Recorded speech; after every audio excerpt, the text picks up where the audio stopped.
सावधान! आज राज्यसभा में महारानी सीता की अग्नि परीक्षा होगी। सभी अयोध्यावासी शीघ्र राज्यसभा में पहुंचे।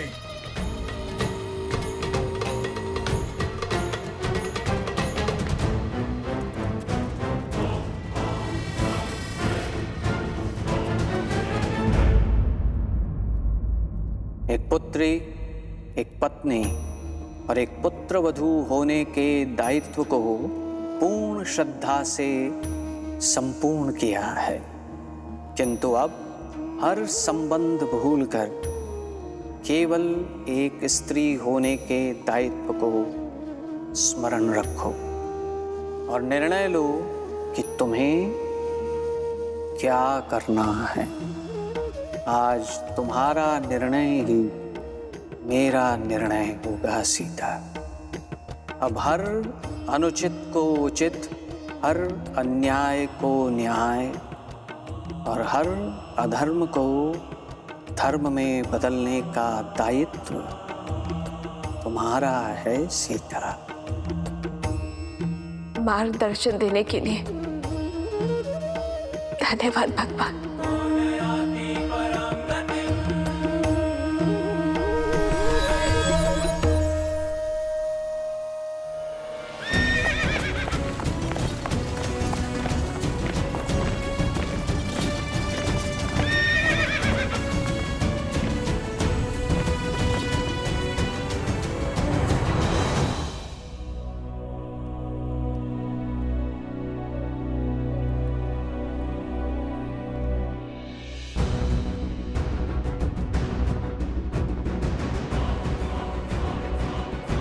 सावधान! अयोध्यापति रघुकुल तिलक मर्यादा पुरुषोत्तम श्री राम पधार रहे हैं।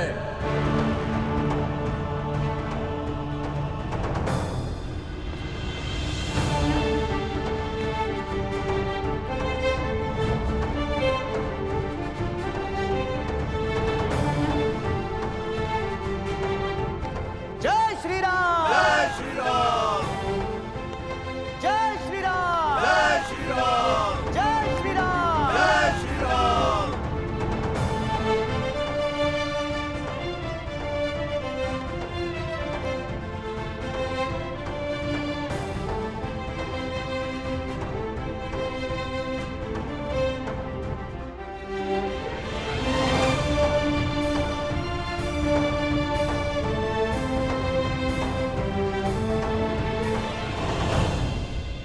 आज की सभा आरंभ की जाती है।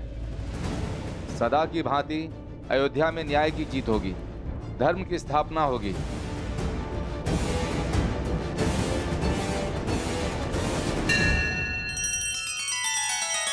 श्री रामचंद्र कृपालु भजु मन हरण भव भय दारुणम नव कंज लोचन कंज मुख कर कंज पद कंजारुणम।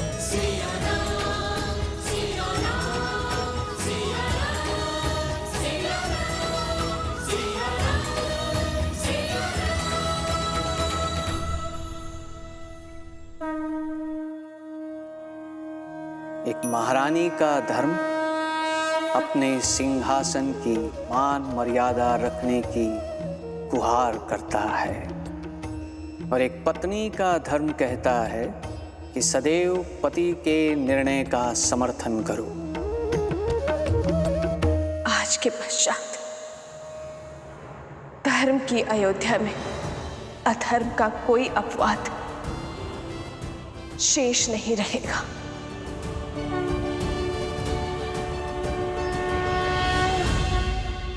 सीता के इस कथन का क्या अर्थ है महादेव?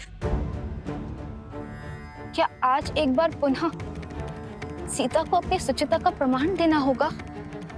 क्या आज पुनः उन्हें अग्नि परीक्षा का दंश भोगना होगा?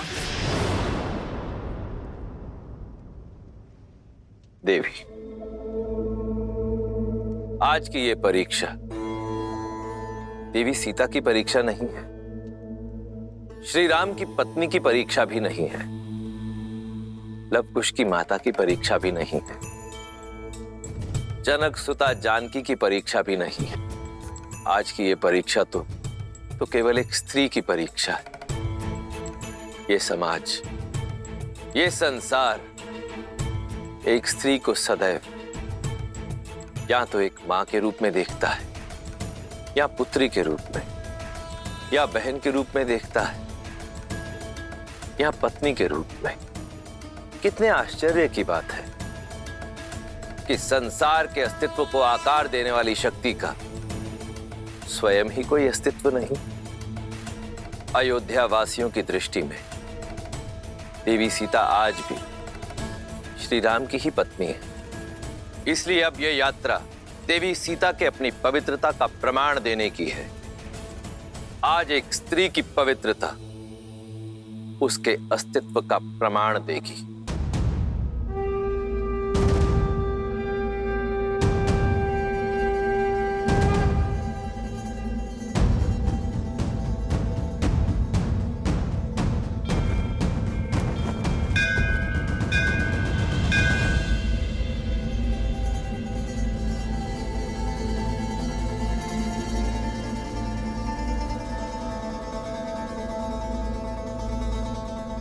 जनक नंदिनी रघुकुल वधू देवी सीता पधार रही हैं।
हो सके तो क्षमा करना भाभी माँ। महारानी सीता,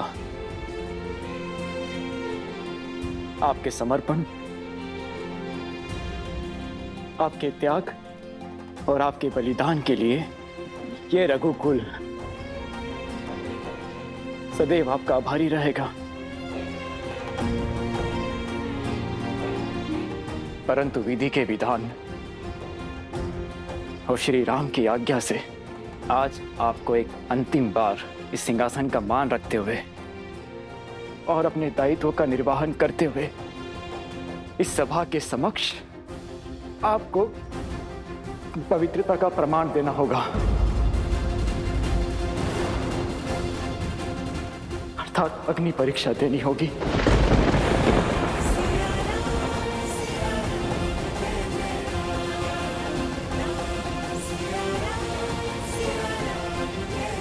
ताकि आप पर उठने वाली एक भी उंगली शेष न रहे, आपके पावन आंचल पर एक भी लगने वाला कलंक शेष न रहे।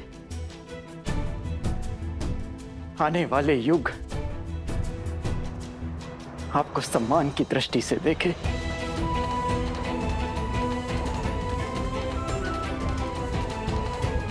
और आपकी स्मृति सतीत्व की परिभाषा बने, ना कि किसी के फैलाए लोक अपवाद का अर्थ बने।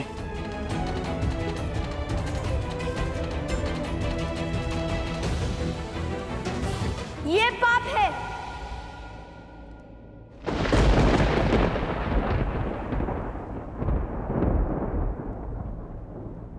हमारी माता का अपमान है। लवकुश,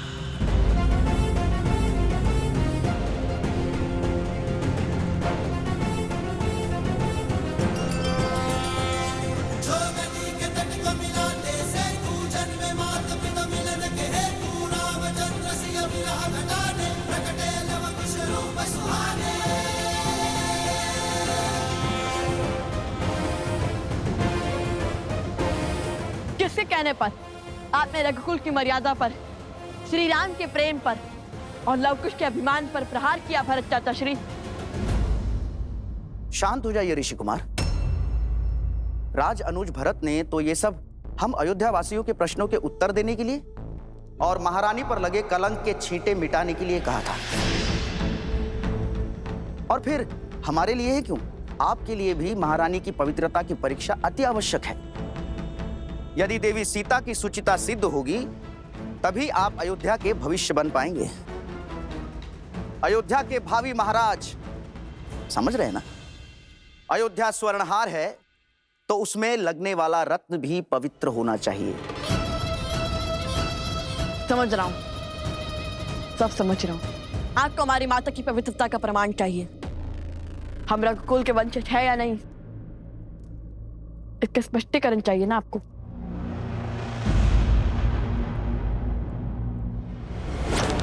सत्य कहा, रत्न और स्वर्ण दोनों शुद्ध होने चाहिए ताकि हार भी शुद्ध ही हो।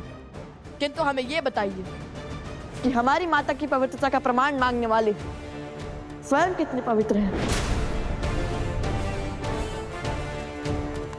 इसलिए रत्न की परीक्षण करने से पूर्व स्वयं की परीक्षण आवश्यक है। हमारी माता पर प्रश्न उठाने से पहले आपको देनी होगी अग्नि परीक्षा।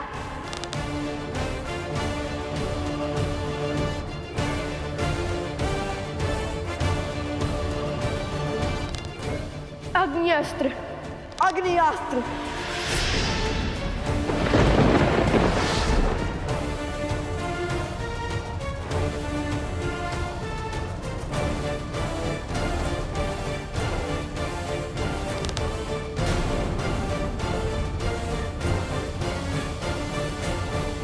लवकुश,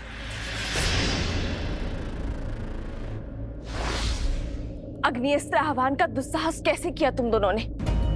क्या यही सीखा है तुमने भगवान वाल्मीकि से? क्या यही सीख दी है मैंने तुम्हें कि अपनी शक्तियों का उपयोग अधर्म और अनिष्ट के लिए करो? और तो और क्रोध में तुम ये भी भूल गए कि इस क्षण तुम कहां हो और किसके समक्ष हो।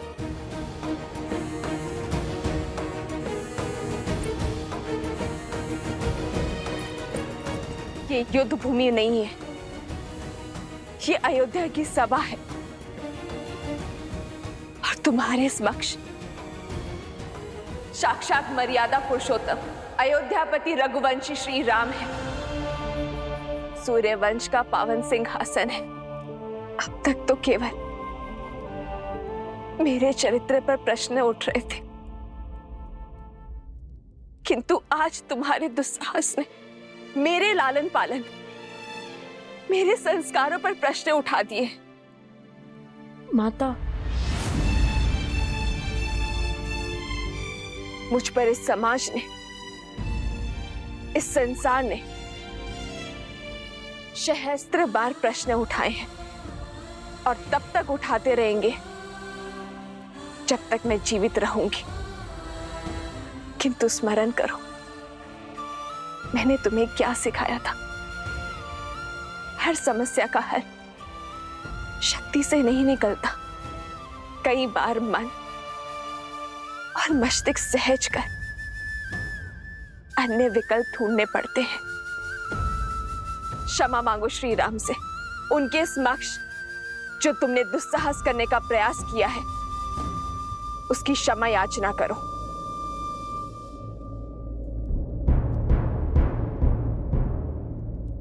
हमसे भूल हुई महाराज राम, कृपया हमें क्षमा कर दीजिए। किंतु हम क्या करते? हमारा उद्देश्य ही तो माता सीता और अपने पिताश्री को एक करना था। उनके वियोगांत करना था। कहाँ अयोध्या से राम के मिलन का महोत्सव बनाने को थी और कहाँ पुनः हमारी माता पर प्रश्नों की बौछार होने लगी। उनके पावन चरित्र तार तार होने लगे। क्यों महाराज, क्यों?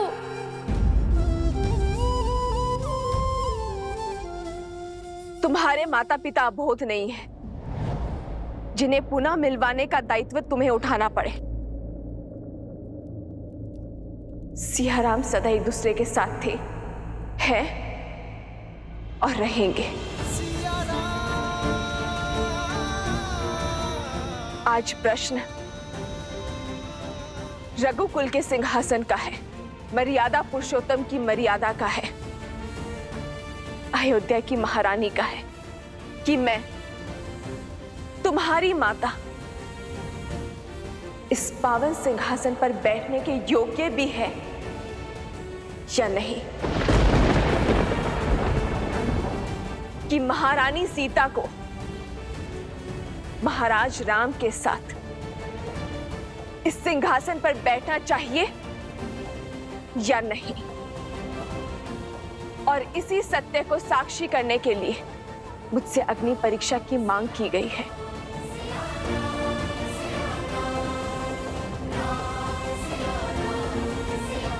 आपके आदेश और भगवान वाल्मीकि की आज्ञा से ही मैं यहां आई हूं श्री राम।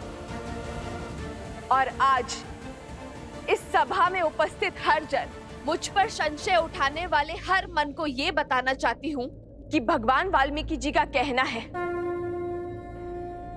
अग्नि परीक्षा के संदर्भ में मेरा जो भी निर्णय होगा उन्हें वो स्वीकार होगा, कि एक स्त्री होने के नाते मैं जो भी निर्णय लूंगी वो उसके पक्षधर होंगे।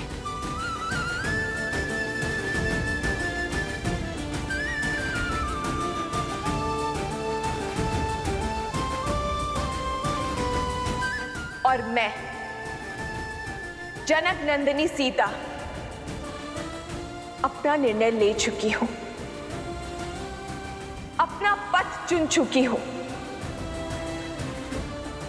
किंतु उस पथ पर आगे बढ़ने से पहले मैं अपने बड़ों का आशीर्वाद लेना चाहती हूं, अपने छोटों को आशीर्वाद देना चाहती हूं।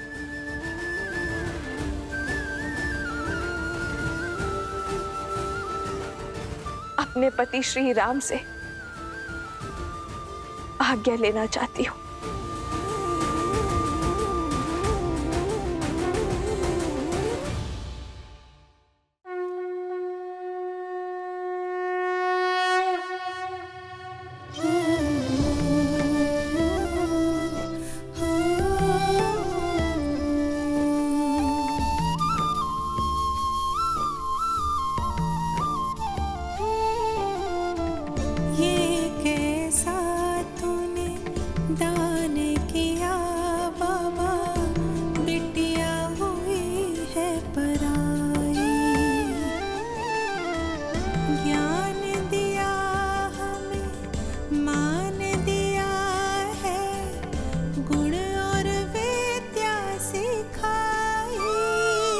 सीता, मेरी पुत्री, अपने पिता को क्षमा कर दो, जो ना तो तुम्हें न्याय दिलवा पाया और ना ही तुम्हारी रक्षा कर पाया। तुम्हारी जैसी पुत्री पाकर मैं धन्य हो गया, धन्य हो गया मैं।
सबसे मेल मिलाप हो गया हो महारानी, तो शीघ्र ही अपनी अग्नि परीक्षा दीजिए और अपनी पवित्रता सिद्ध कीजिए।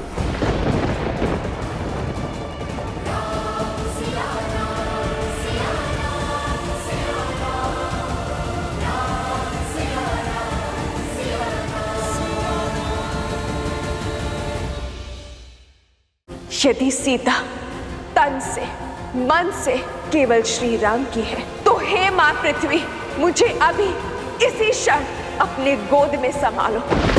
हे मां भगवती, देवी स्वरूपा, आपके भीतर से निकले भूमिजा आज पुनः आपके भीतर आश्रय चाहती है। श्रीमद् रामायण के सभी एपिसोड्स फ्री देखने के लिए हरिओम ऐप डाउनलोड करें एंड्रॉइड के प्ले स्टोर या iOS के ऐप स्टोर से, या हरिओम यूट्यूब चैनल सब्सक्राइब करें।